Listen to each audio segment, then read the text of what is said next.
every time we record this podcast, there's usually a bit of chit chat before we officially start the interview. And to make sure that I don't forget to hit the record button, because that's happened, and also in case anyone says anything useful that I don't want to miss, I'll usually be recording while we chat. And I'm going to play you a little bit of the recording from this episode now. And I'll explain why after we play it.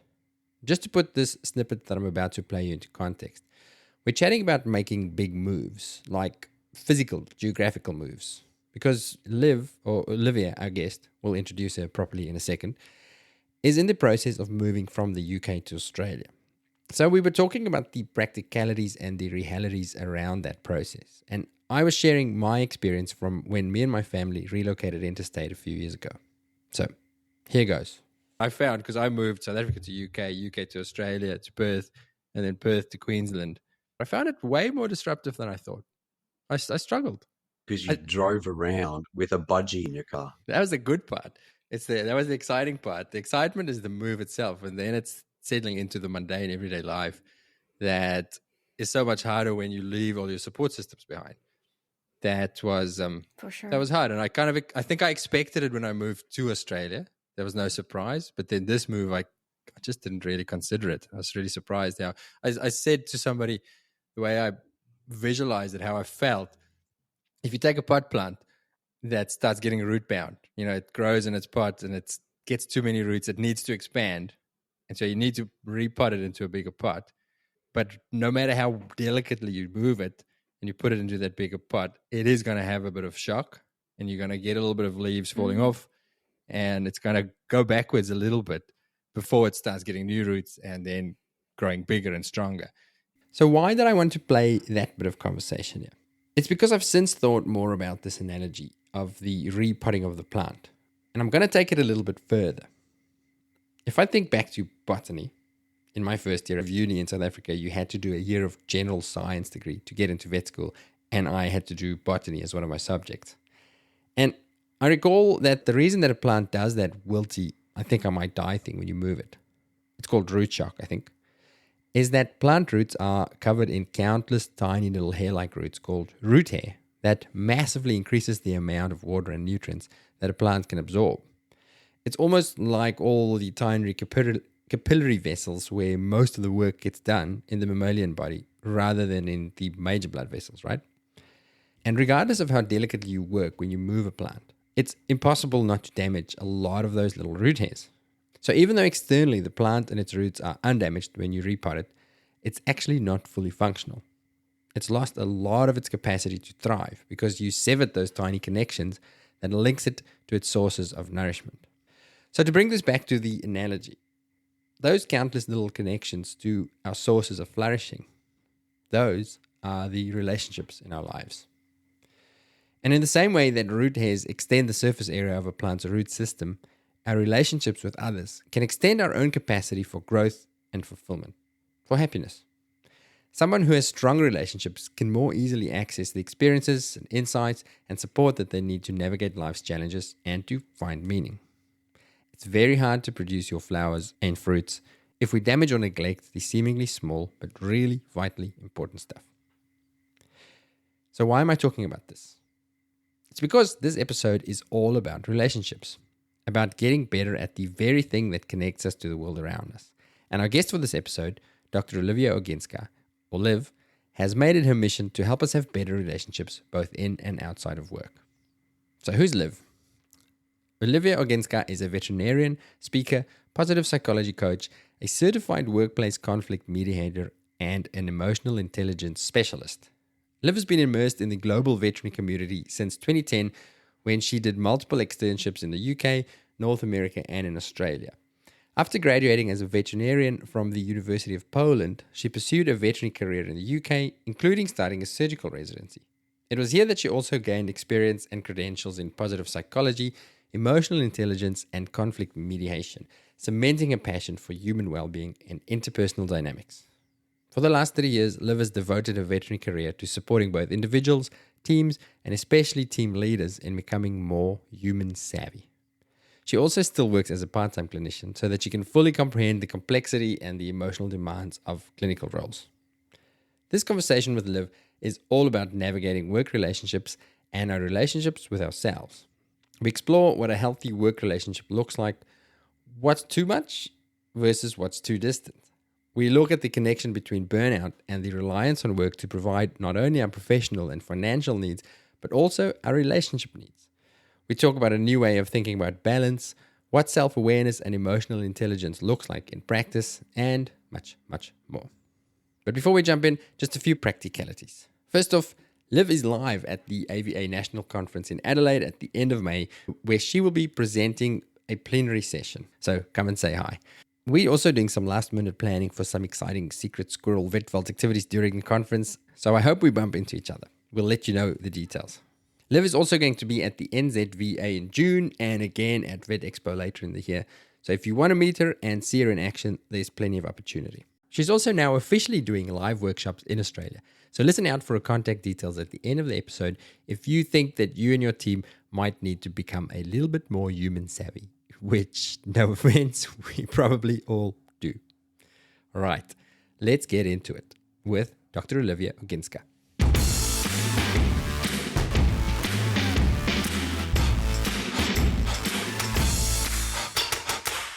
Welcome to the Vet World. Thank you so much. It's lovely to see you guys. Hey, everyone. G is back. Gerardo, have you got anything to say for yourself? Well, what do I have to say for myself? Now I feel like I'm in trouble. No excuse, only that Hubert stopped inviting me to these things, and I stamped my foot, and here I am. I'm back now.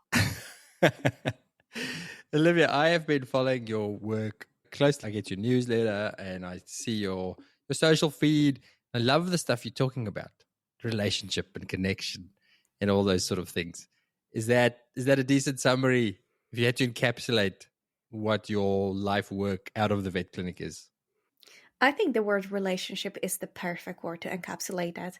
And very often when you talk about relationships in the professional setting, a lot of people are a bit confused because I don't come to work to necessarily have that relationships. They think that it's more a family thing or a romantic thing, or maybe friendships outside of work to have those relationships. But the truth is that work, because we spend so much time there, because we connect with people every single day, because we go through the hardship together, the relationships can be very often much more robust than the ones that we have outside of work.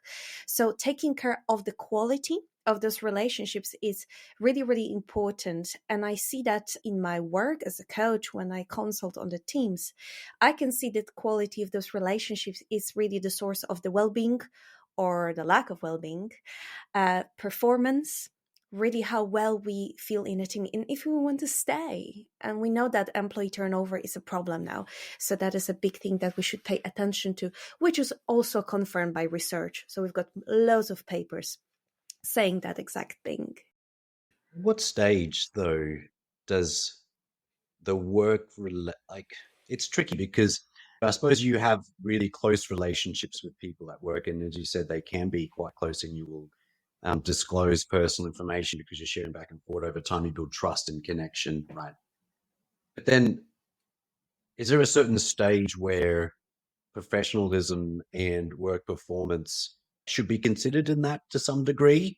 Like, you need to work and trust, but then sometimes outside problems come into the workplace, and you need to be able to, stratify that or something, or segregate that so that it doesn't impact patient care and performance at work. Mm-hmm. So I think there are two aspects that you touched on in here. One aspect is definitely the quality of the relationship between people within work in terms of the power dynamics. So when you're at the same level, if you are in the same role, you're both veterinary nurses or technicians or veterinarians, it's very easy because no one is, let's say, above and below, even though we don't like the hierarchy model, but it is still there. So it makes it very easy. You can just share whatever you feel comfortable with that person. The problem becomes apparent when there is that power imbalance, when someone is in a more leadership role, or when they used to be friends and now one person is the leader for another person. That's really, really tricky. And I have a lot of coaches coming to me with that question: what should I do? Because I don't want to lose that friendship, but also I need to have that level of authority. I need to feel that respect, that this person really knows that I know my bits. There was a reason why I became a leader, why I am in that position now. So that's that aspect. And the other aspect that you touch on is, I suppose, how much of a privacy and private life and our emotions from the private life we bring into our professional life. And when it disrupts our professionalism, can we perform well if we have so much trouble on mind, and can we be focused? So there are two separate topics that we can dive into if you would like to. But I know it's multifactorial. It's very complex. And is any relationship easy? I don't think so. Yeah, like you actually just opened up a big can of worms yourself, actually. The whole from bud to boss transition is super difficult. And then, yeah, so you pick, choose your own adventure, mate. Okay, I want to come back to the bud to boss, but should we start with just the general on the floor relationship, friendship, how far it goes?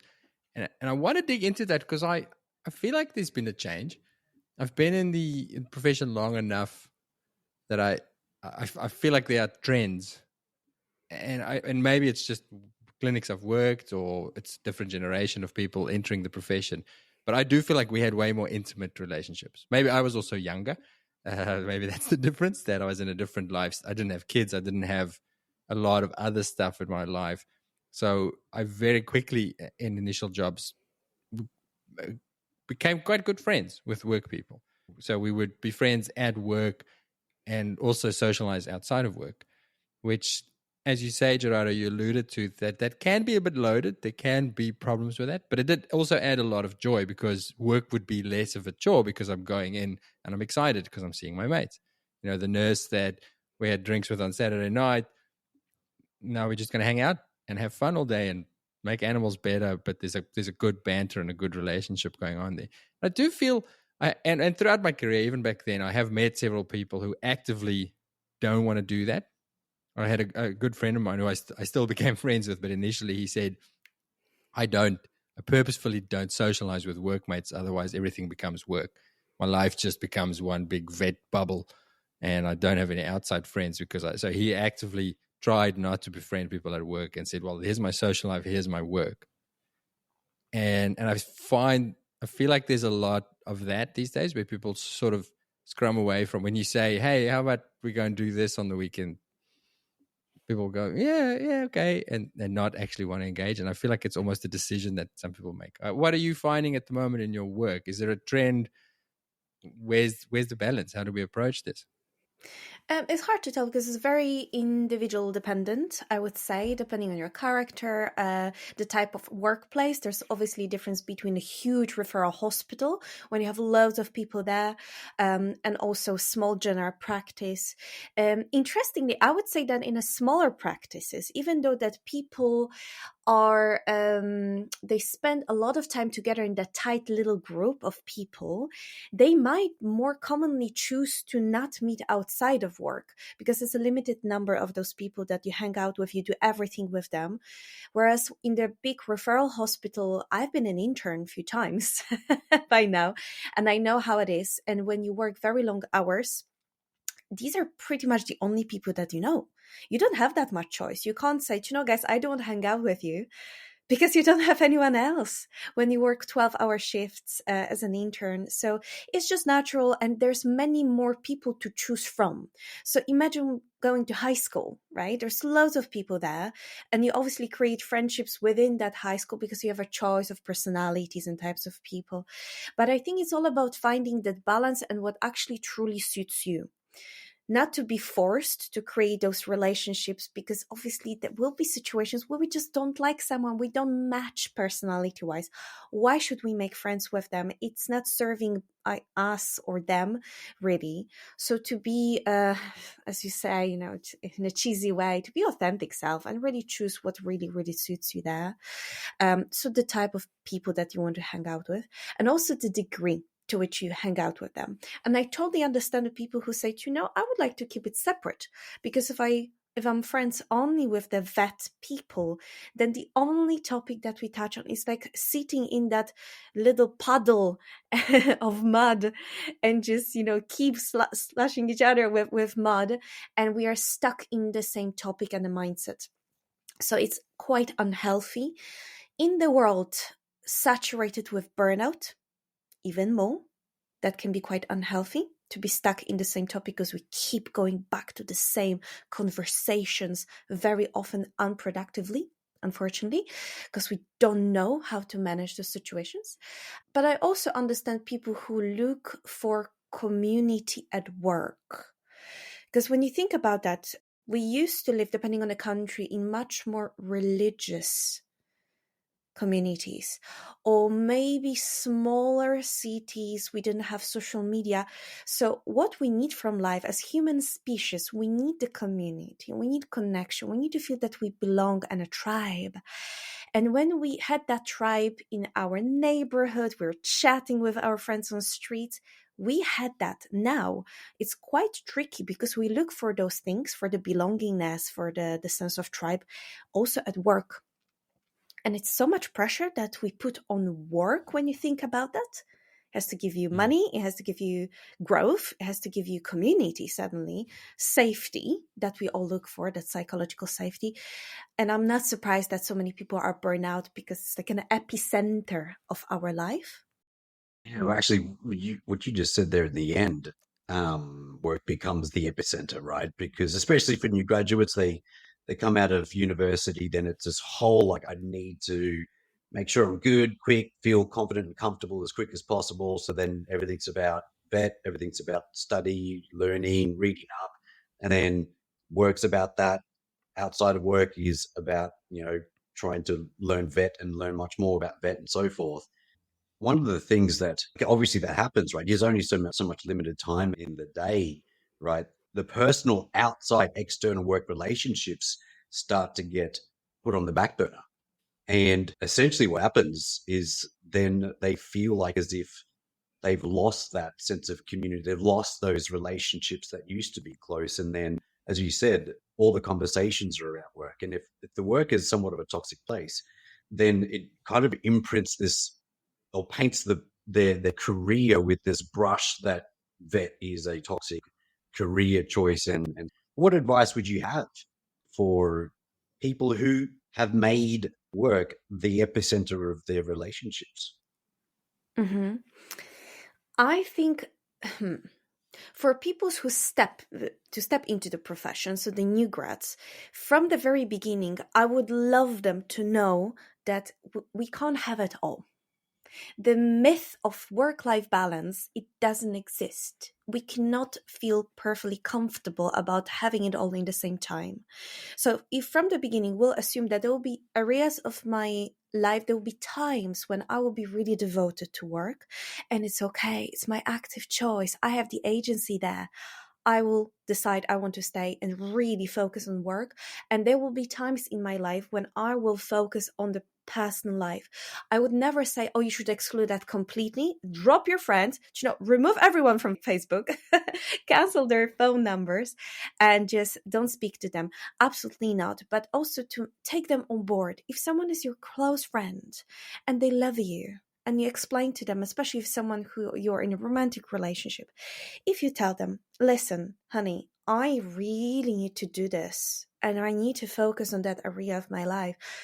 Would you be on board with that? Could we do that together? And I promise you, there will be times when you will be my main focus. And the same with friends. And if someone is a true friend and loves you, they will support that. And if they're not, you will, and it's sad to say that, but you will gradually leave people behind. And it's okay.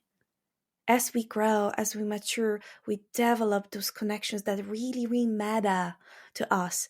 It's a part of life, even though it's sad, we can't be friends with everyone, and it's healthier for everyone involved. If someone is already immersed fully, that work is my whole thing, take a look, take a step back and think, is this serving me? Is it good to me? If it is, fantastic.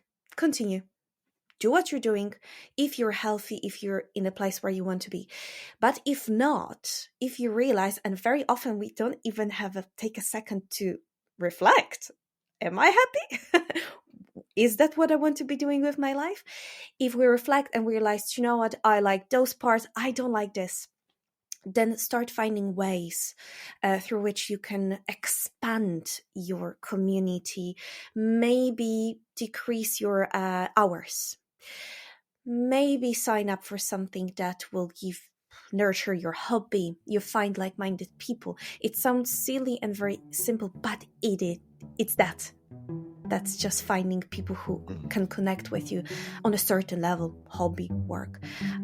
Definitely have a think. You deserve to know. You deserve to be happy.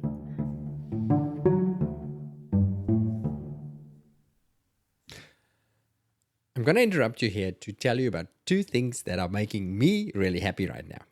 The first thing is snow, or the prospect of snow, combined with podcasting, with a bunch of really cool people. From 13th to 18th of August 2023, the Vet Vault is teaming up with Vets on Tour in Wanaka, New Zealand, for those of us who like our learning mixed with a lot of fun and adventure. The learning component of this year's conference will be an eclectic mix of palliative care, oncology, and business and leadership. We're covering some topics that I think are really essential in everyday practice around giving our patients the respect and quality of life that they deserve for their last bit of time with us, including that all-important last visit. And then Dr. Gary Turnbull from the Lincoln Institute will lead some sessions that will ensure that your practice is thriving and healthy and not a terminal patient, including a session on conflict, which, as a conflict avoider, I'm really excited about. And the Vet Vault will be there in an official capacity this year, doing our thing with mic in hand. We'll do live podcasting, deep dives, and Q&As with the guest speakers, and we're even considering a bit of podcasting during or after the notorious Vets on Tour party night. But I think maybe not live for this one. Oh, and snow, of course. The Vets on Tour conferences have a nice long gap in the middle of the day, so you can go and exhaust yourself on the slopes, which I will certainly be doing. Booking link in the show description right where you're listening here. I am super excited and I would love to see you there. Then the other thing that's making me really happy right now is the launch of the Vet Vault Network. If you look in the show description, you'll see an invite to join this network of vet professionals where we being not just the Vet Vault, but all of us, you, will share information and support each other. It's kind of like a cross between a website and a Facebook group and an online course, but cooler than Facebook and without the distracting reels and the annoying posts from those people and without the algorithm that decides what you should and shouldn't see. It's more interactive than a web page and a lot less lonely than an online course. From our side, it will have extracts and highlights and discussions about our episodes, both these non-clinical topics as well as the clinical. We're planning on taking on a topic or a theme every 2 weeks and totally nerd out on it, but you've got to help us turn it from a dead space in the metaverse into a bustling, empathetic community. It's there, it's ready. Now all it needs is you and your passion, your wisdom, and maybe a little bit of vulnerability. Link for it is in the show description. Okay, back to Liv. One piece of advice that I provide to some of our interns or new vets is, especially when they transition to emergency, because then they're working weekends and night shifts and stuff like that. And it does have a significant impact on the time that they spend with their partners and so forth. I often ask them, have you asked your partner what expectations that they have of you around what they need from you? Because sometimes it could be actually every fortnight we go for date night or something. Sometimes they're getting clarity around or coming to some kind of agreement of expectations on each other, get a clearer kind of picture of how to work together towards ticking the goals of nurturing the relationship and building it, but then also building and nurturing your career as well. Quite often those kind of conversations are not really had, but they're just kind of assumed that, I'm becoming a vet now and this is what I am, this is what I do, and you signed up for this. You just got to put up with it. Yeah. Mm-hmm. Yeah. And it comes back to what you said, Olivia, about don't expect perfect balance at all times. There will be periods of flux where the pendulum swings from one thing to the other. It was advice from a really high-level executive businessman who said him and his wife have an agreement that they have a quarterly meeting, like a date night or something that they set aside, and he knows that he's a workaholic and he does important work. And they talk about the important aspects of their lives, and his work, obviously. So him as a provider, as a contributing member of society, him as a husband, and then him as a father. And she gets to grade him out of 10 in each of those fields. And the expectation is not that it's a high score for each of the groups. In any one quarter, at least two of those. And this is, he suggested, it's not her putting her foot down and saying, well, he said, I want to be good at least two of those things, a relatively high scoring. It's okay for me to suck at one of them for a period of time. So if they have a meeting and she says, yeah, you're an 8 out of 10 dad, 8 out of 10 provider, but you're a shitty husband, it's okay because we have this agreement. But reset something else the next 3 months, something else has got to take a back seat because now I want to be one of those two things for the next quarter, which I think is such a beautiful system to say, it's okay, I'll allow you, but there's got to be an end point. Because if this is going to be us forever, I'm out. But if it's us for a period of time, totally, I can accept that. Yeah, what you're both describing together, which is beautifully complementary in that, because it's two different types of clarity. One is the clarity within yourself, so your priorities. So you said there's that saying that if you have more than 3 priorities, you have no priorities in life, because you can't fulfill everything equally. So if you choose 3 main things, being a good professional. So for example, I prioritize my work, my career, I prioritize my family, and I prioritize my health, for example. That would be me personally. There's 3 priorities. So it's clarity within yourself. If you spend some time thinking about it, what is it really important to me? The topic of value steps in a really, really big topic that it's important for every single person. Then you can be at peace with yourself there. And the second part is the clarity with other people. And what Gerardo, you mentioned, having clarity with your partner or with the people who you interact with, it prevents conflicts. The more clarity we have in our life, especially professionally, especially in a team, the less conflicts and frictions we will have in that life, in our workplace culture, but also in our relationships. And one of the things that I always repeat to my leaders that I train, they laugh at me. They're like, okay, we know, Liv, the gift of knowledge, the gift of clarity. And I always laugh about that, but it kind of gets stuck in their mind. And if you can explain to someone the reasons behind, first of all, it means that you know them. You are set in stone that this is important to me. And they know them now. And they can do about that what they want, because let's be honest, they don't have to agree with them. They could have a completely different vision of the situation. And that opens up the space for the dialogue. And then you can get on the same page. So should we talk about that gift of knowledge at work that you teach your clients? How do we give that gift? What does it look like to create? Because I think the goal of this conversation for me is a happy workplace, because we talk a lot. I say we as a profession, we talk a lot about client conflict and keeping clients happy, and clients are so exhausting. But the reality of everyday vet work is, at some point in your career, your biggest stress is going to be a relationship with a colleague, whether it's your boss. Bosses are often easier because you can create that separation. I don't need to be mates with my boss. If he or she is sometimes grumpy, or that's okay. The ones that can really get you is that person you work with every day, that colleague who sees cases differently to you, or the nurse who bullies you around, or vice versa. And we don't often talk about that.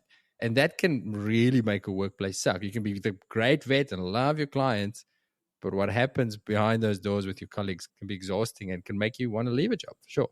So, gift of knowledge, what does it look like? How do we give it? So I think we need to set a little bit of foundation before we step into that topic. There are 2 areas that are really important. One is the difference between intention and impact. That's one that I'm going to park that for a second. And the other one is what actually dictates our behavior. So one of the elements of the foundation that I teach is, I call it a T cycle. So thought, emotion, and action. Every single thing that we observe in the world makes us create thoughts, some conclusions about what we observe, but also what we experienced in the past. And let's say in my head, I'm looking at you guys, we're recording this podcast, and I'm thinking, okay, they're listening to me, they are responding to me, it seems interesting to them maybe. Okay, my thought is like, we have a good conversation. That ignites emotion in me, right? So I feel good. I feel comfortable with you guys. By the way, well done, because you made me feel comfortable. So that's wonderful. And that ignites emotion there. And that will obviously dictate the action, my behavior. I will speak more freely. I will tell you everything that I would like to. I will feel more confident. So I will speak up my mind. So that cycle is very important, because very often when we communicate between one another, we assume that what that person does, what they say to us, it's exactly what they're thinking, or that is something that we take for granted, that we know what they actually had in mind when they say something to us. So we assume the intention. We assume that we know, we have that fallacy of that clarity in communication, especially if someone's not really good in expressing themselves. How many times in your life you said something that was completely badly taken and just caused a lot of trouble and mess, and you didn't intend to do that? The reason for that is because we don't always know how to express our thoughts really well, but we also don't express our emotions. We don't say out loud things that make us behave that way. So going back to what you said, our colleague at work, we need to communicate well, we need to work around that patient-specific situation.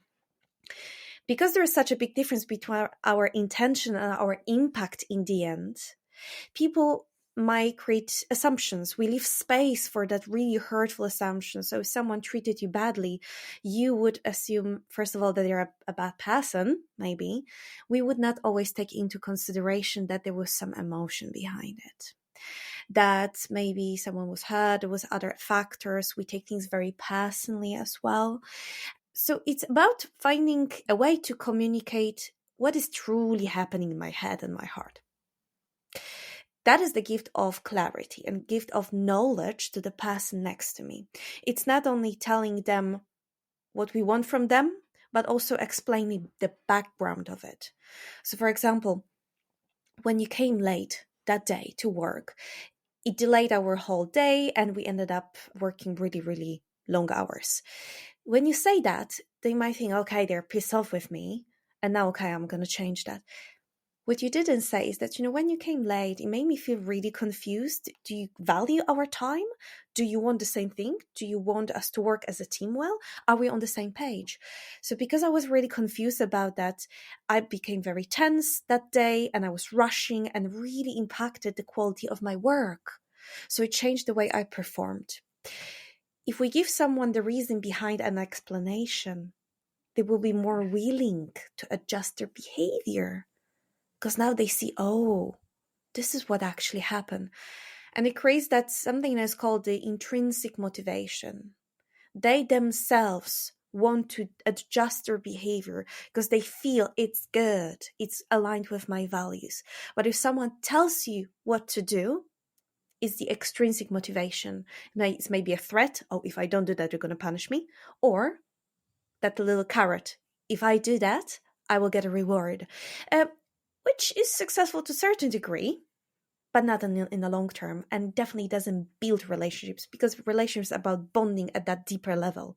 You get me, I get you, we can work together, and we can explain our hearts and minds to each other.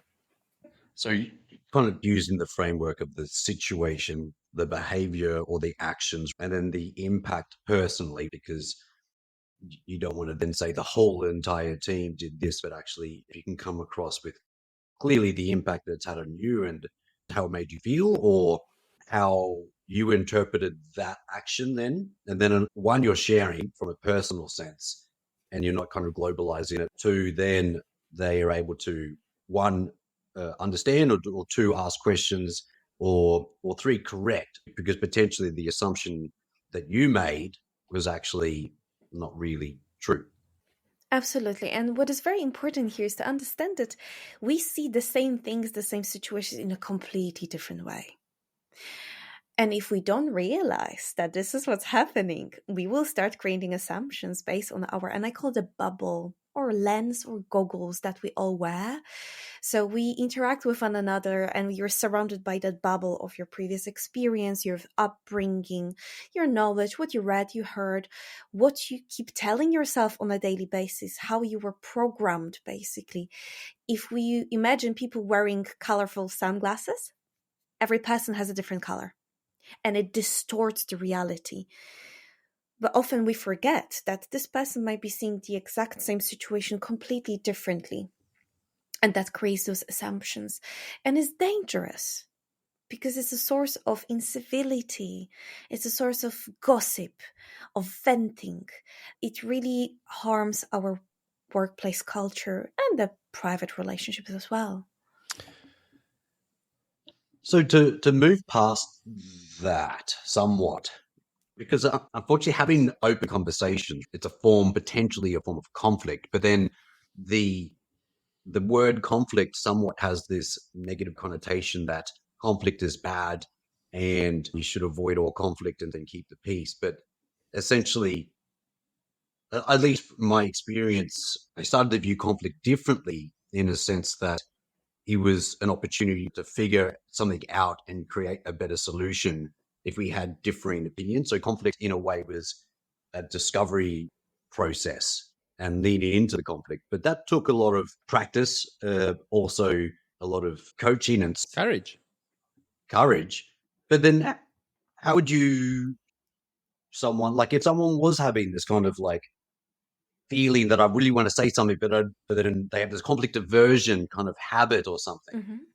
Mm-hmm. Is there an easy leaning into these conversations? It starts with changing your approach towards conflict, like you said, because it does have that bad connotation. Conflict, I don't like conflict. People imagine people shouting and throwing things at each other, which is not, it is a part of conflict. But let me put that way. If you don't have conflicts in your workplace, it means that you're working with robots or sociopaths, which basically we don't want. Conflict is a part of our humanity. It is any situation when two people want different things. And if we look at that for the research perspective, there's many different types of conflicts about what we want, about how we want to get there, about the relationship itself. So there's that vibe between us that we just don't match, we just don't click, and also the power dynamic. So there's the basic 4 types of conflict that we recognize. Any situation in life when you have a different opinion, different plan, let's say you're standing in front of the board in a prep room and you're thinking, okay, what should we do first? Do we do 3 dentals in a row and all the more complicated surgeries? Or do we do something differently? And people have different opinions and plans and reasons behind it. In conflict, it actually starts with you. Because you might have very specific reasons why you want things to be that specific way, why you want this to be achieved, not the other thing. So like anything in emotional intelligence area, it starts with that self-awareness. What triggers me? What matters to me? And why? That I'm not blindly just being pulled all over by my program in my head that I'm not aware of, that I'm a puppet of my own emotions and beliefs that are deeply rooted in me, that I know, oh, this is part of me, this is a little gremlin there, and I can behave accordingly, manage the gremlin, and do that with other people on board when there's a relationship that we are talking about that we both need to navigate. There's a lot of self-awareness in that. How do you develop it? Because even when you talked earlier about the example of the person saying, listen, when you're late to work, there's the practical aspects that we should rather talk about the emotional aspects of when you're late to work. It makes me feel like you don't, I get frustrated because I feel like you don't care and we've got a clash of values or something. Even just that simple thing, it's very easy to just feel that emotion of annoyance and frustration, or the way you want to tackle this day is different to me, and I'm like I bristle, but they're not realizing why am I bristling. How do you develop that skill of going, I feel this emotion, where is it coming from? Where's it really coming from? What is it about me that makes me feel that way so that I can talk to you with clarity? How do you get there? Because it's not, I wasn't taught that at school, and I definitely wasn't taught that at vet school. I wasn't taught that either. My family or school or vet school, absolutely not. And this is why we carry the power of emotional intelligence into vet world now. So the self-awareness, it is something that you very often see that you need it and you don't have it when you hit the rock bottom. When you repeat certain behaviors, when you develop a habit of getting very anxious every Sunday night before you go to work on Monday morning, or when you keep having the same difficult interactions with your colleagues, this is when you realize that there's something really not working there and I have no idea. And you need to be motivated, first of all. If you know that I would love to have a really good quality relationships and I would like to be very in charge of my own life, then you get that motivation. Okay, I suppose I should learn more about myself. So that motivation is the first step. The second step is to find time, but really prioritize that moment that I really need to sit for 5 minutes a day, 10 minutes a day, or maybe an hour a day, and start pondering on who I am, what I'm doing, looking at yourself from the distance, take a step back, engage someone who is external. It can be a very honest, brutally honest friend. It can be a therapist. It can be a coach, someone who will help you to gain a different perspective on your behaviors. So, for example, you feel motivated now. I want to change something about my life. This is not working for me. That first step. Then second step, you see, okay, I keep doing this. I keep fighting Thursday afternoon with that particular nurse at work, for example. Then you need to start disassembling that situation.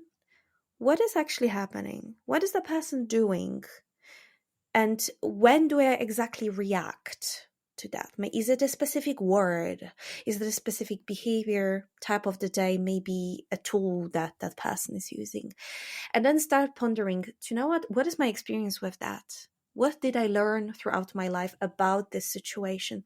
Some people are programmed to really avoid conflict because their parents, they fought so much. They were fighting many times in their childhood. And to them, it meant danger, or it meant silent days for months afterwards. So it's a threat, something unpleasant that we really want to avoid. Because we are programmed that way, we will do everything we can to avoid it. These are those beliefs. So we gradually start digging into the beliefs that we have. And researchers, they describe those 3 different brains, different systems that we use in our thinking and in our behavior. And one is our logical thinking, so the prefrontal cortex activating and analyzing and making the well thought through decisions. The second one is the chimp mind. Amygdala, blah, blah, blah, blah, fighting, yelling, escaping, all that fight, flight, freeze response.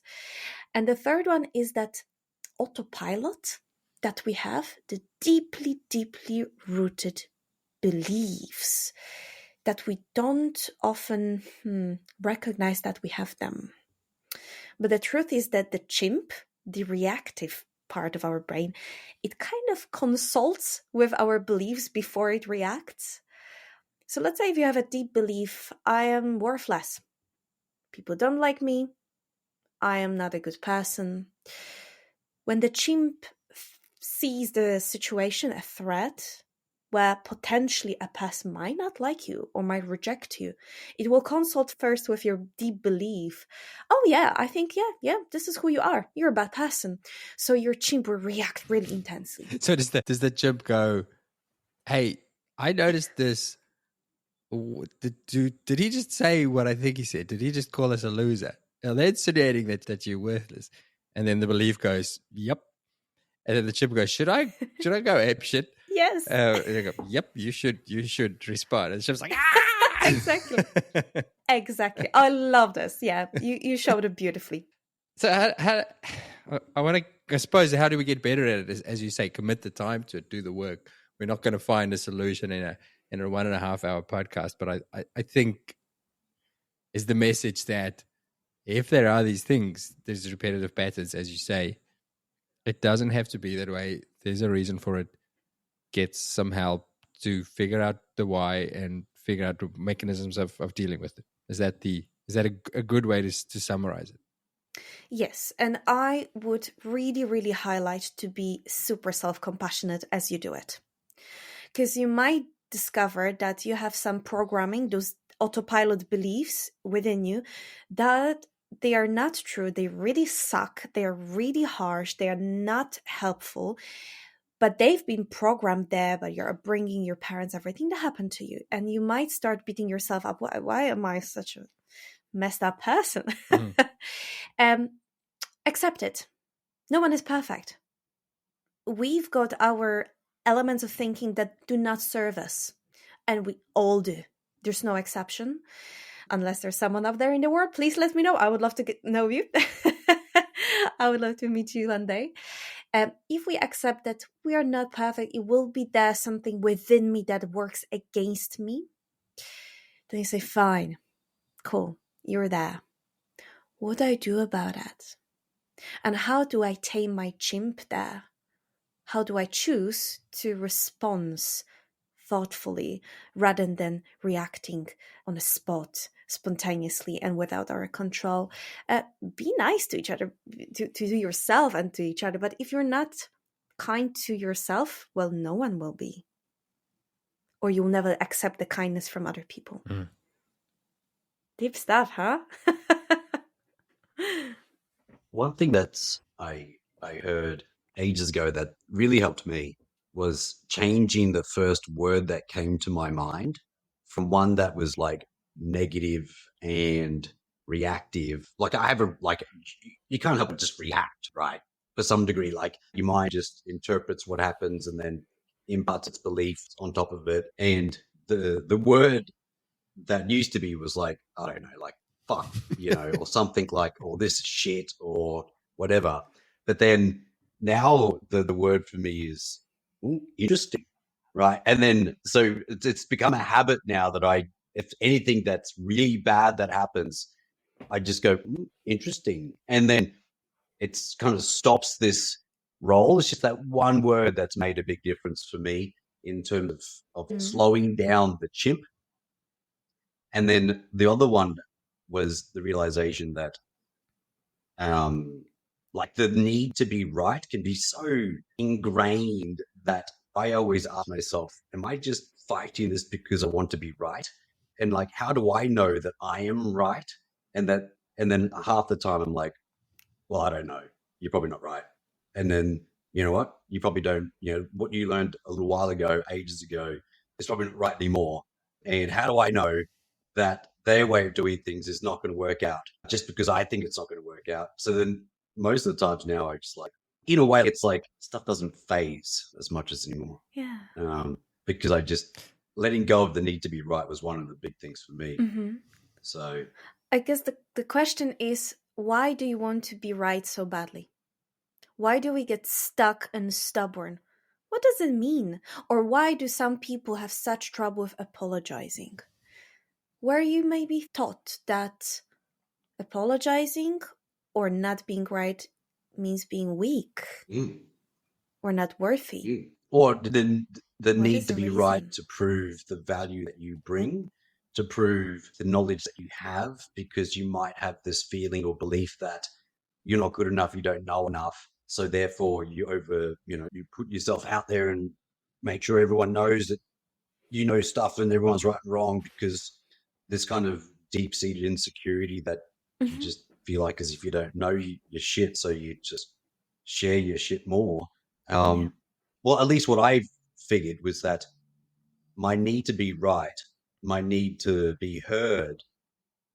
Now I'm on podcast and now I'm talking right, but my need to be right as a leader, as a hospital director, as a trainer, it was coming down to the desire to be significant and for people to know that I knew something, and that in my role I should be the person to decide.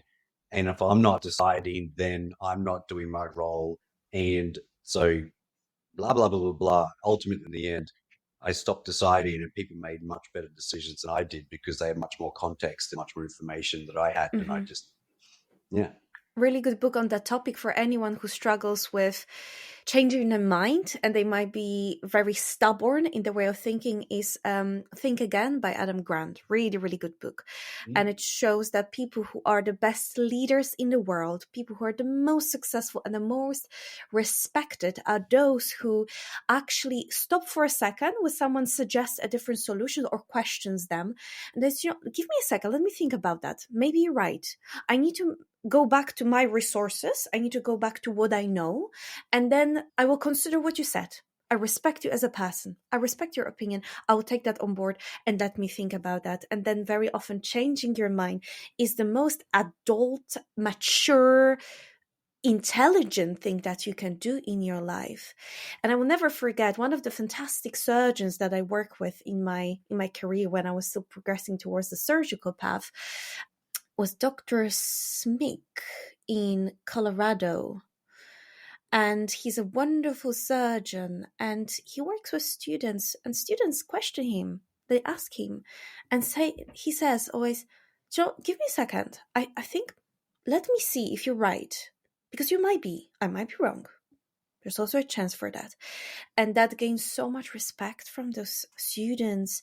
How beautifully it made you feel when someone actually accepts your opinion and takes this on board. Yeah, such a safe environment there. And the temptation when you are in a mentoring or a senior or a leadership role of any sort is to want to give answers because you kind of feel like it's your job.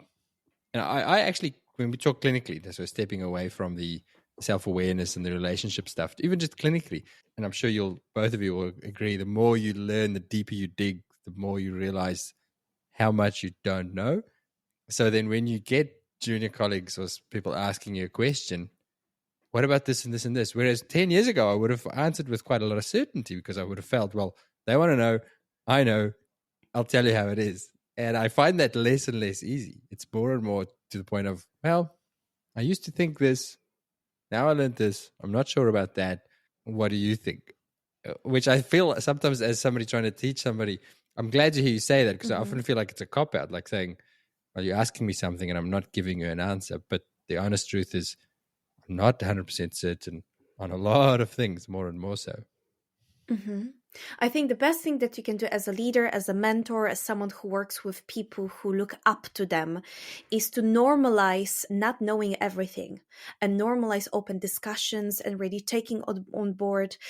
This is the bravest, the most vulnerable thing that you can do as a leader, as someone who is in charge, who is a role model. Both of you, I'm sure you are role models to someone out there in the world. And if you normalize that, they will take that with them. They will feel more comfortable to make a mistake or say something silly in their opinion, but also they will spread that further because they will become one day leaders. They will be role models. So that trickles down through the whole, all the layers of our career stages. The other thing that I find also is that when you allow people to question you, is that it allows the space for other people to contribute, to feel like as if they have a say.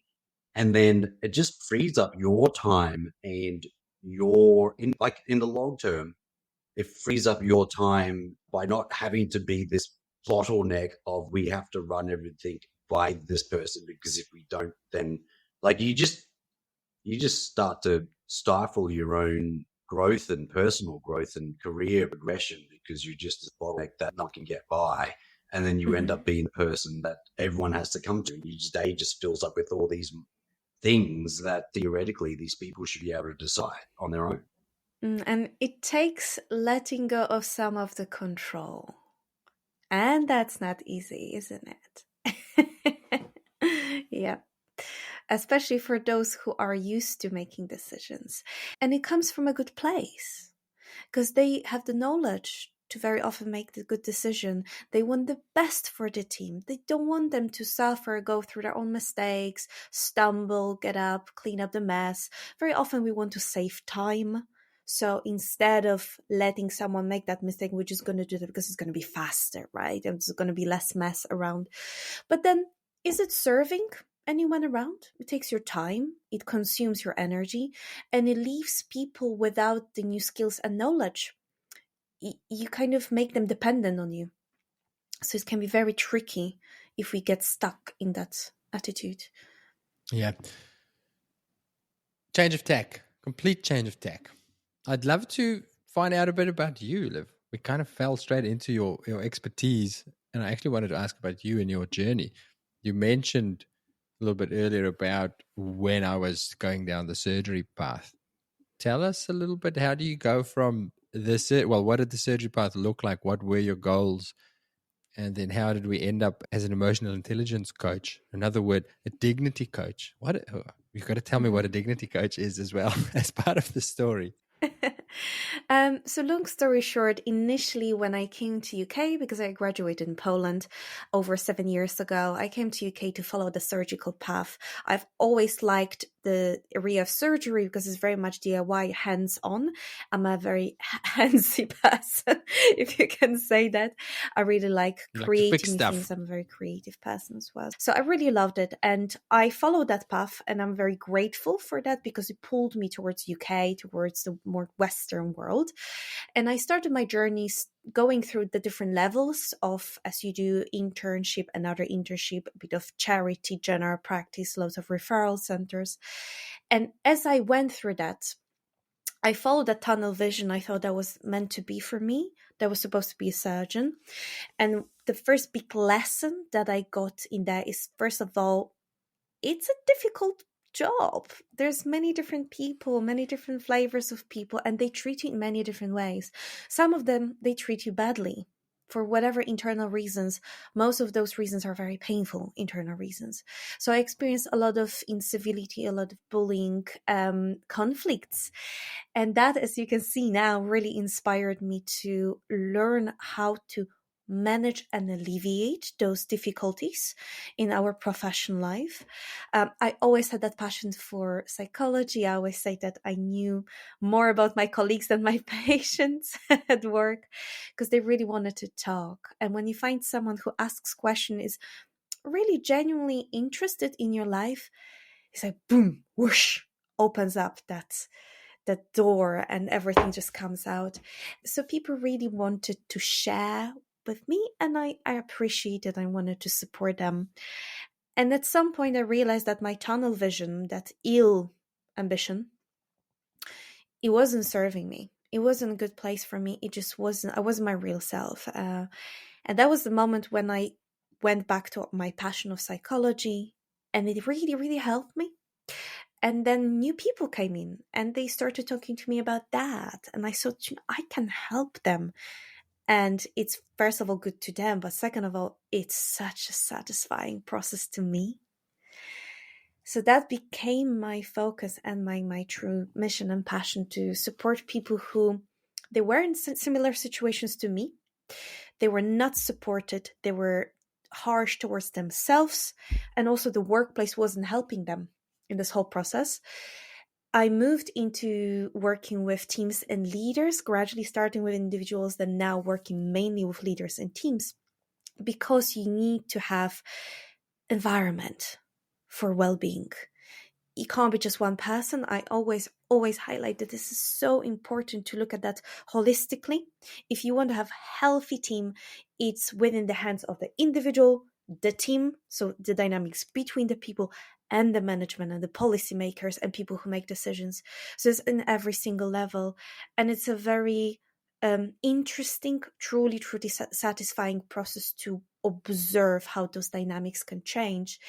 So now my main focus is emotional intelligence, or agility, if you want to call it like that, in veterinary profession, bringing the power of the self-awareness and those dynamics into our workplaces.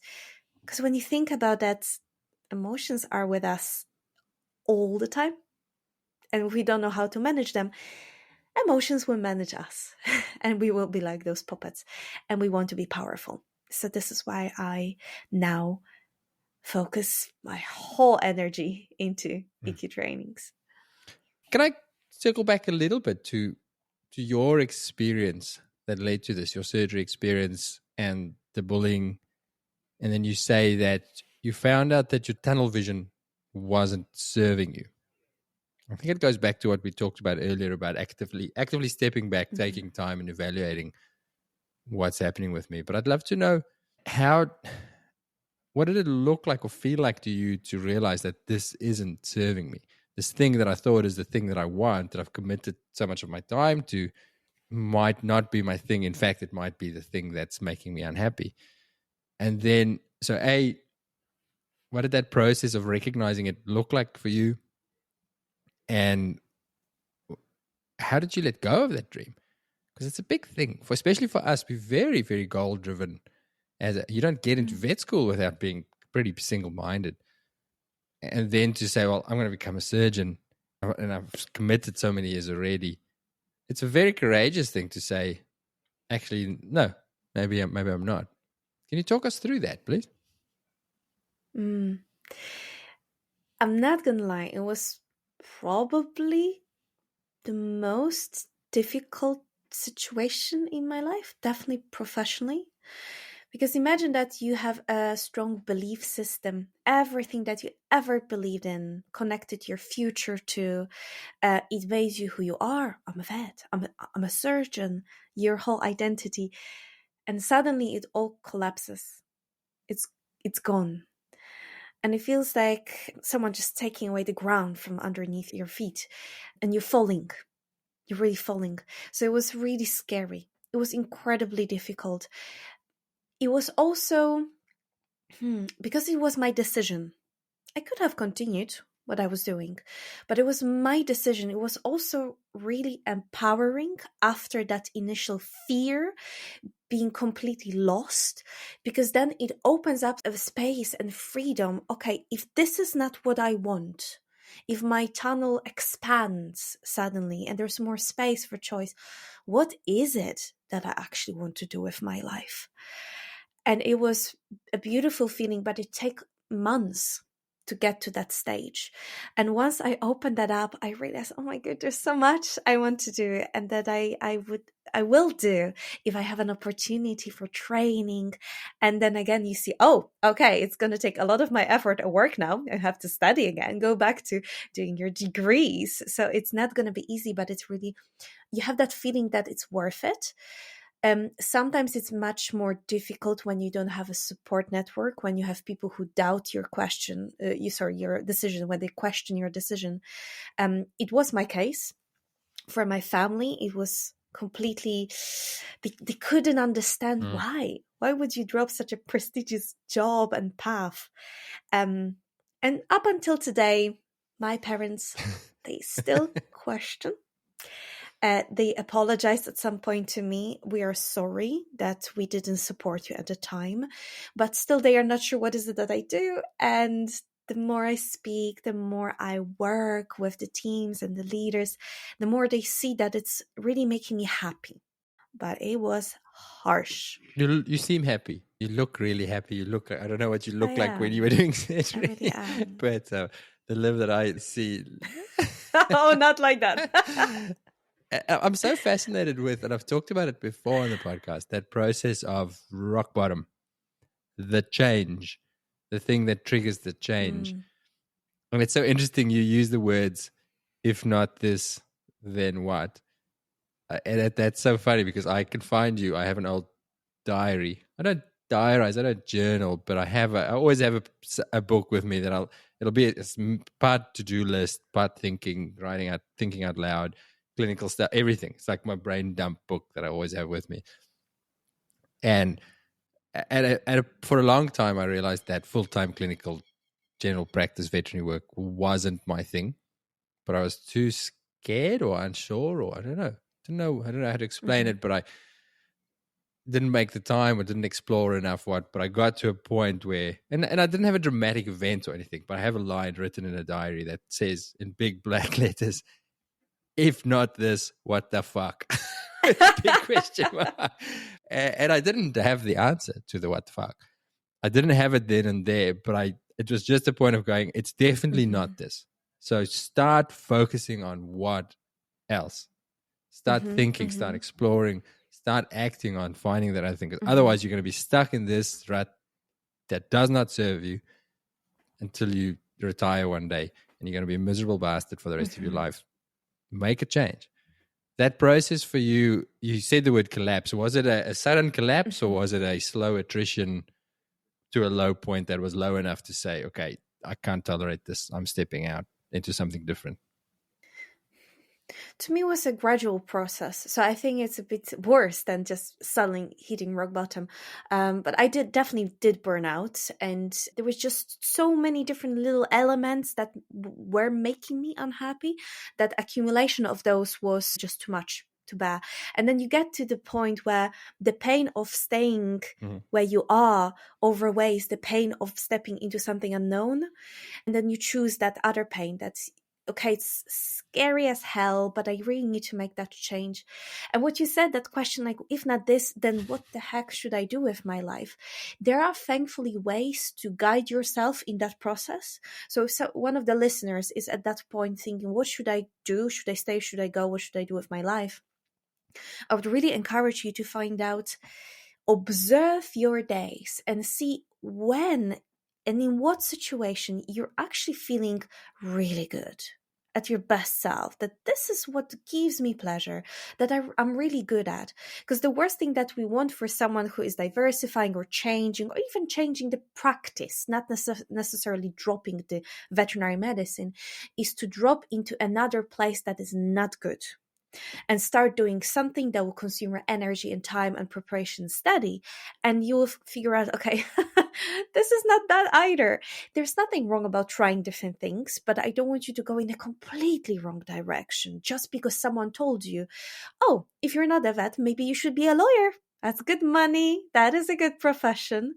And you're like, okay, I will try. That social programming, and it might be one of the reasons what maybe you had that, it took you a long time to make that decision. We are programmed by people around us saying this is what you should be doing. But to be honest, on your deathbed, it's just you. You don't have society or other people around you analyzing your life back. How well did you live your life? How happy you were with it? It's just you. So the person who actually makes decisions about the future, it should be you, not those around you. It's worth listening to them. Take that on board, their advice. But listen to your values and don't be scared. Gosh, it's so worth it. Easier said than done. Don't be scared. Oh, yeah. Well, there's so many people who can help. Yeah. You know, a person on that life fork. So get help. Don't be scared to get help. Be vulnerable there. I think we're bad at that. I think we're really bad at that. As humans, but I think as a profession, because we're problem solvers. People come to us to solve problems. So then we have a problem, we go, well, I've got to solve it. And often almost an arrogance of going, well, I'm smarter than most other people I know, so how are they going to help me? I could figure this out myself, but it doesn't work. When you went through that, did you have external help? Did you stumble along in the darkness and find your own way, or did you have a mentor or I had a mentor. Coach or somebody who helped you through your decision-making process? Yeah, I had a mentor. I am thankfully in a relationship that is, the person is very supportive, so it was very helpful. But I would say for those of you who think, no, I should handle that myself, I should have all the answers, think about a hospital. Big referral hospital where you have so many different specialties. You will have a cardiologist, you will have orthopedic department, you will have soft tissue, internal medicine, or even more division into specific disease. We have a group of people, team of people who try to help the patient. How on earth can you be all those different specialists and all those different people for yourself and many different areas of your own life? We were born into tribes for a reason, to gain from the tribe. and to give to the tribe. So we are not lonely islands. We are never meant to be. Allow yourself to get the best out of people around you, all those specialists who can support you, like mentors, like counselors, like coaches, like a really good friend who will kick your ass and say, you know what, it's time for change. I like that. Let me use your sentence there about we are part of a tribe. I want to bring us back to the beginning of the conversation when we talked about teams, about social relationships and teams. We were talking about close friends at work versus keeping some separations and having friends outside of work, or relationships or hobbies and things outside of work. So what do we aim for? There's no such thing as a perfect team, but what do we work towards in a team? What does a good team dynamic look like in terms of emotional closeness? Is it better to keep a distance? Do you engage? What do you coach? What do you teach? So from my perspective, the perfect team is a place where everyone can set up their own boundaries and discuss those boundaries with others. And then we respect those boundaries. It's a very individual thing, the amount of time that I do want to spend with you, how much I want to share with you. But if you work in a workplace that doesn't even allow the discussion about the boundaries and appreciates the individuality of the people, then you can't be true to yourself there, right? So if it's an environment we say, okay, fine, let's have a chat. How do we want to cooperate with one another? How do we want to, how much do we want to release to one another? How close do we want to be? And it doesn't have to be a team meeting. It's something that the leader sets up the tone. So for example, if they say, in this team, we appreciate that it's made of many different people, that everyone will have their own needs that will be to a different degree. I'm happy for you guys to establish that between one another, to respect that individuality. And then in the smaller groups between one another, have open conversations. But it all starts with the leader who sets the tone. I'm giving you permission to do it that way. And I'm going to respect that myself. And I'm hoping that you will respect what I want, how I like my boundaries to be set. Yeah, and it's important because I think that we have such a culture of this is what vet life should look like. And that starts at university. And I mean, you talked about your surgery experience. This is what an internship looks like. And we assume that that's what it has to look like. And when we feel like it doesn't fit, so you have a life change, maybe you want to do different things career-wise, or your focus becomes a family or a relationship or anything else, it can be really hard to have the courage to say that, because you go, well, that's not going to work because vet practice looks like this. I need to be there at 7. I need to leave at 7. Or I need to stay back. And if I don't fit that mold, it's not going to be acceptable. And I think we assume that, but more and more so, certainly compared to when I started, there is that flexibility. And especially with the vet shortage, I think there's a lot more openness from leaders to go, okay, well, I know this is what it used to look like, but how can we make this work for you to fit with your values? And I say it up front, and I'm up front with I still do clinical work, but my focus is the podcast. That's my number one priority. So, and it can clash for me emotionally, because I don't like letting teams down. If somebody says, can you do an extra shift? And I always have to say no because I've got something else organized, I still feel like a slacker. Part of me still goes, I should say yes, because that's what vets do. We just say yes, we do it. Otherwise, I'm letting the boss down or the team down or something. And it's very hard sometimes to say, no, that's not my priority. I have other things. When I'm at work, 100%, you have me 100%. But when I'm not, I have other things. So long spiel to say, if I'm a leader, how do I, when and where and how do I set that expectation, or how do I allow people? Is it, you said it doesn't have to be a team meeting, but into team communication and talking about these things is often hard. So how as a team leader do I go about expressing that? Come and talk to me. Tell me, what do you want? How do we make this fit for what works for you? To be honest, it starts with the process of recruitment. Because if you have in a team someone whose values are really, really far from yours, I don't think it's a good match. And there's nothing wrong about going from one place to another until you find the right place for yourself. So starting with the right questions when you get to know that person. Are we on the same page? Do we see clinical work in the same way? Do we see our commitment in the same way? So aligning those values at the very, very beginning, that really, really helps. And then let's say you're a new leader, you're stepping into the team that is already set, you're not recruiting them, they're already there. Setting that example of having loads of one-on-one conversations so you get to know your team. You can't respect somebody's value if you don't know what the value is, if you don't know about their life. So really prioritizing spending time one-on-one with your team and getting to know them, giving them opportunity to open up, because it takes some time. If you have 50 minutes for them once in 3 months, they're not going to be honest with you. They're going to try to be who they think you want them to be, really. So it's really creating an environment in which people can open up.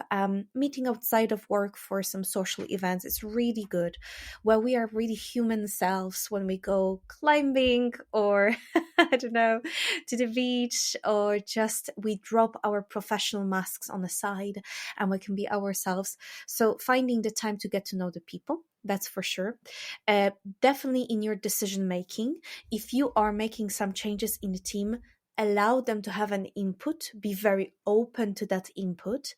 It doesn't mean that you will do exactly what they want you to do. It means that you show them respect and that you appreciate their opinion enough to take it on board. But in the end, you are a leader. Mm-hmm. You are the deciding person. But you would like to use that pool of information that is offered to you from many different people. So they have the autonomy and a bit of control in there to impact the future of the practice. That's really important, makes people really good around you. When you need to manage the conflicts, for example, how you do it. How do you help people to find peace between one another? And speaking of boundaries, very important one. If you want your team to be healthy, physically and emotionally, if you want them to have boundaries, if it's 6 p.m. and you're finishing at 6 p.m., no one will criticize you for just leaving it at 6 p.m. because this is your boundary. And if you show that to your employees, it will be okay for them to leave at that specific time as much as they can do within that work time and make sure everything is okay to pass on. If you yourself stay long hours, if you burn yourself out, why should your team not do the same? You're setting an example for them. Yeah, it's not easy to be a leader, huh? I heard a talk once about vet research in the UK about why young vets leave the profession. And one of the key things was, and I forget the author, I wish I could quote it, but one of the key things was, again, it comes with values. I don't feel a part of this profession because X, Y, and Z. And one of the big reasons was, I look at my boss or at the team leaders or at the senior vets, and I look at how they work and what their lives look like, and I go, that's not going to be me in 20 years. I'm out of here. And what do we look at? We look at the leader who goes, all right, it's my practice, it's my business. I should set the example. I'll be the first one here. I'll be the last one home. I'll pick up all the extra shifts. My relationship's going to suffer. My kids aren't going to see me. And we think that it's a favor to our teams, but the youngsters are looking at you going, that sucks. But I don't want that for life. I'm going to study something else. I'm out. Yeah. Yeah, and even when that happens, when you are in that place in your career as a leader, if you're the owner of the practice and I need to put all the hours in, this is my time. Explain that to the team. We talk about clarity today. And that work-life balance that doesn't exist. If they are going to see you coming at 6 a.m. and leaving at 10 p.m. that day, tell them, guys, we are financially in that stage where this company really needs me. And this company is my baby there. And you will see me a lot. But in no means it means that I require from you to do the same. Because my priorities are in that specific place at this moment. It's going to change for me. You have your priorities. And I would like you to do you. Do your healthy thing. Consult that with me. Explain to me what is important to you. How can we put those puzzle pieces together so it actually works? Be clear. The gift of knowledge. Gift of knowledge, I really like that. Knowledge, and the knowledge only happens when we share what we think and feel. That's really good. How are you for time, Liv? I could do this all day. I love chatting to you. I love listening to you. You're a very good speaker. I'm sure you hear this all the time. Am I? No? No. But I really appreciate you saying that, because it's not my native language. So I'm very self-critical. That's my programming about that. So thank you so much. I've got time. The comment that you just made there about this your programming, the self-consciousness about your accent, and I'm sorry if this is personal, but we talk a lot about imposter syndrome, and you've put yourself in lots of situations where I imagine feeling like, what am I doing here? Am I good enough for this? I mean, the surgery is big and scary. It's traditionally a middle-aged man's career, the big tough surgeon, and there's this girl with an accent becoming a surgeon, and then the next stage of your life going, okay, well, now I'm going to talk about big personal stuff, scary stuff. It is or was the temptation there to think, who am I to talk about this? Who am I to teach other people? Did you feel that? Do you feel that? And if so, how? Because it's important work and you do it really well. So I'm so glad that you've overcome it, if you have overcome it. But how? Oh, wow. Yeah, you hit the nail on the head, because imposter syndrome was a really, really big obstacle for me initially. When I moved from one career to another, imagine you do something for years and you're training that, and suddenly you decide to be a beginner again. There's that fear of, do I know enough? When is that point when I know enough? When am I good enough to pass that on to train other people? Thankfully, in this area of supporting people and coaching mental health and psychology, it's so humanity-based. It's so deeply rooted in who we are as human beings. And thankfully, that's very, very individual. So you can't say that there's a gold standard of the human behavior and what this person should be doing. You can't say that. And everyone has a very individual experience in that. So I knew for sure that I had life experience that allowed me to connect with people. And there's so much, obviously, that I will always have to learn. And I keep training myself as we speak. I am in other courses at the moment to always deepen my knowledge, because we'll never know it all. But I realized, if I can help at least a little bit, one person at a time, step by step, if I can make their day, if I'm not going to repair their problems, it's going to be them who's going to repair their own problems. But if I can support them ever so slightly, that is enough. There's a good reason for me to be in that coaching position and to support others. And then we also mentioned dignity.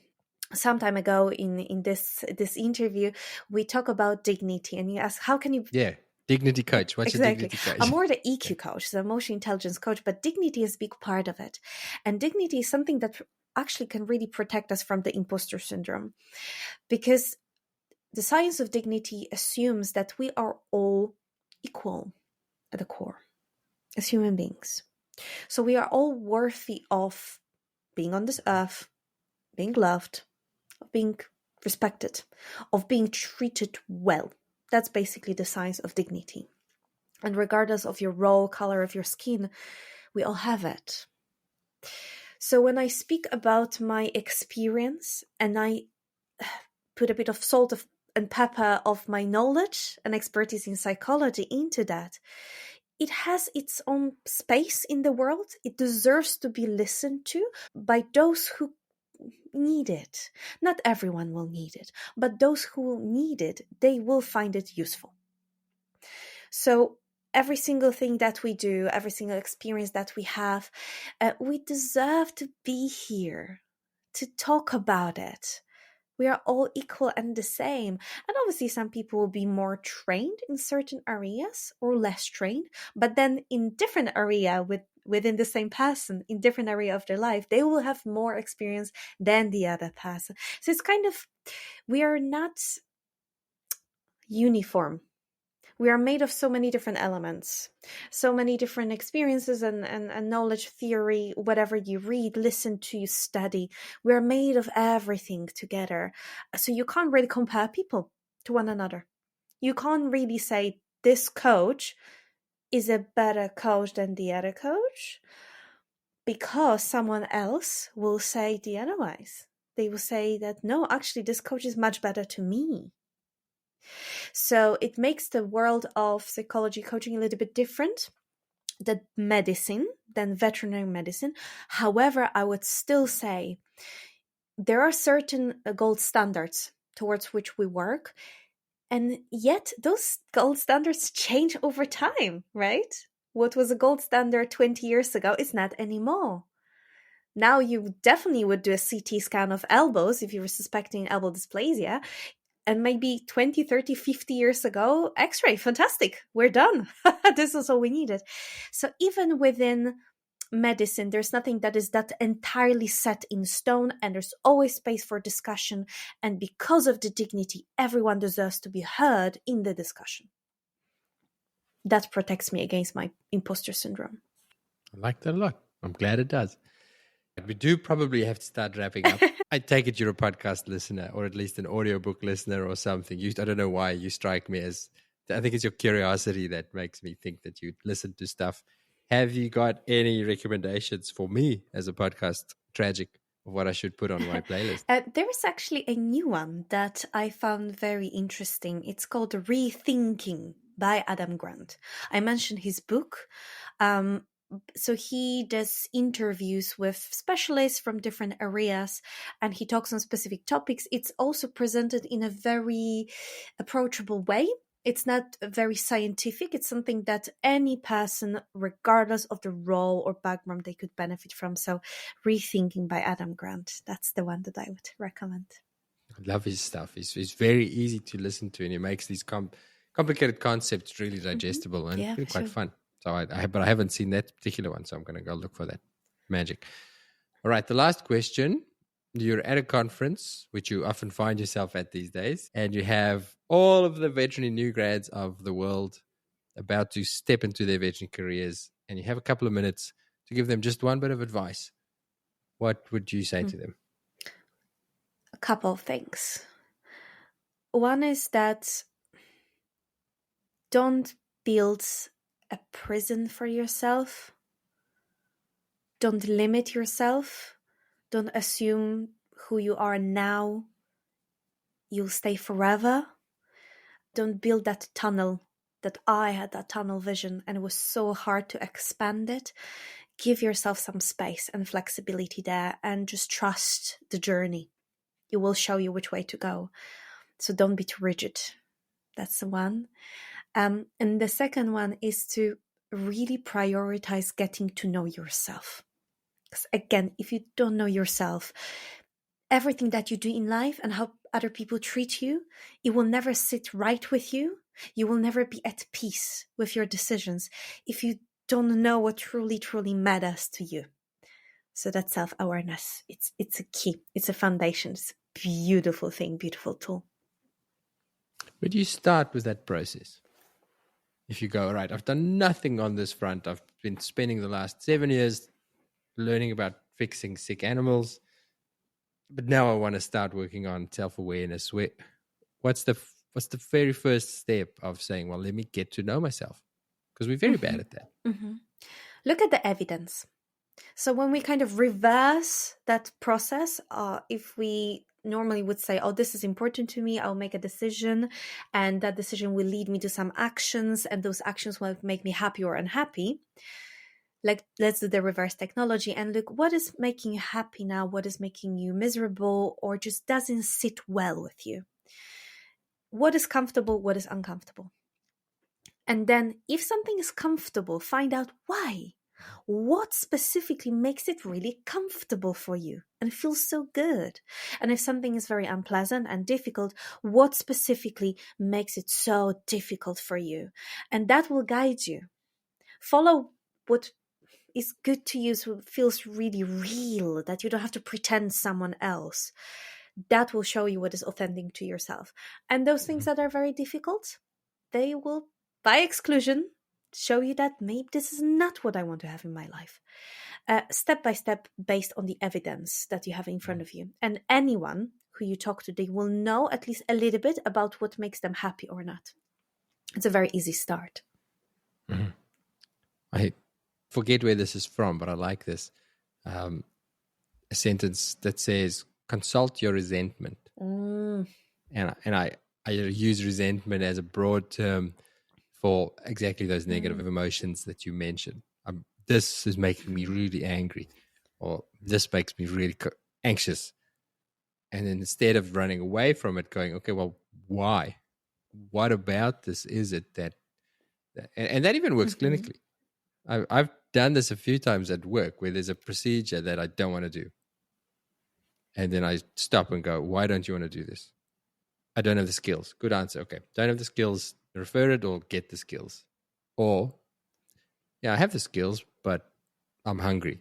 Or I want to get home. So there's a reason. But figure out why. Stop for a second and go. And then take that to everyday life. Why does this upset me so much? I love that you said the word resentment. I don't know if you know, but it's from the same group of emotions as jealousy and envy.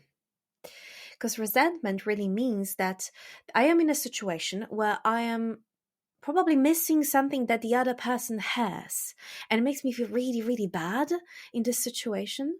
Resentment is a big part of burnout.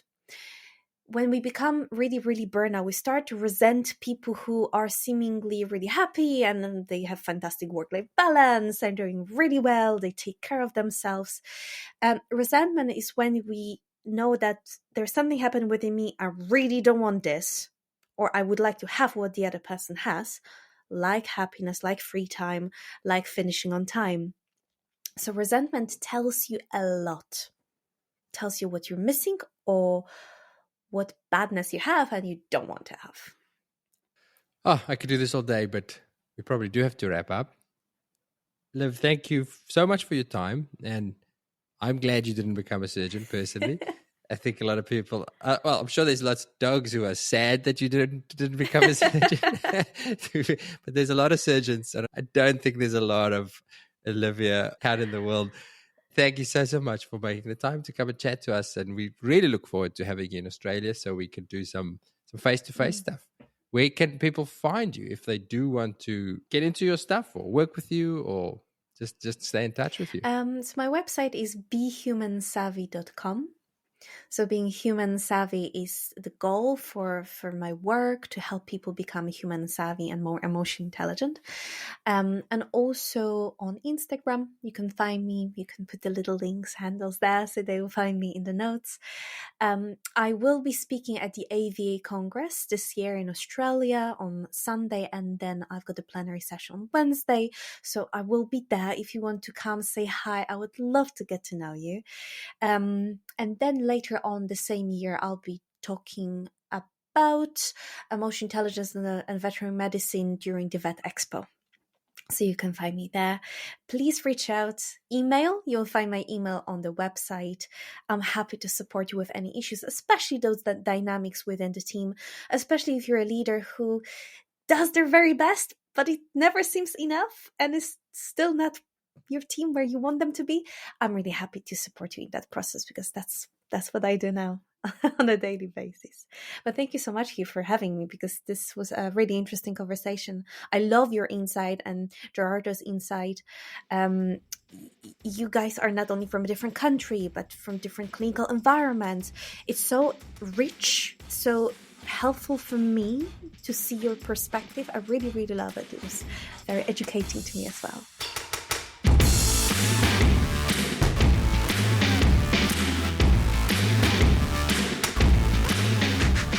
So for this episode, instead of me telling you how great our clinical podcasts are, I thought I'd read you a little email from one of our subscribers that I got recently.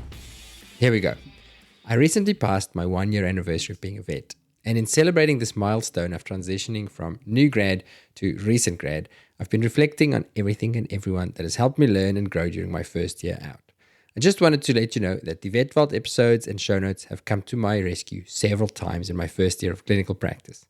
Working in rural mixed practice and struggling by my lonesome with after-hours consult, I've turned to the Vet Vault show notes for help multiple times. My first ever block cat was a case that I was seeing by myself on after hours when I was only a few months into practice, and I can't express how much of a relief it was to be able to quickly read through the show notes to help organize my scrambled thoughts and prioritize what I should be doing first and foremost. And it's not just for the after hours that I've used my Vet Vault knowledge. I remember fortuitously listening to Dr. Mandy's podcast episodes on eosinophilic granuloma complexes and allergies in cats, and the very next day I had a cat come in with an EGC lesion. Instead of having absolutely no idea what it was and floundering in front of the client, not knowing what I was doing, I had a pretty good starting point of what to do.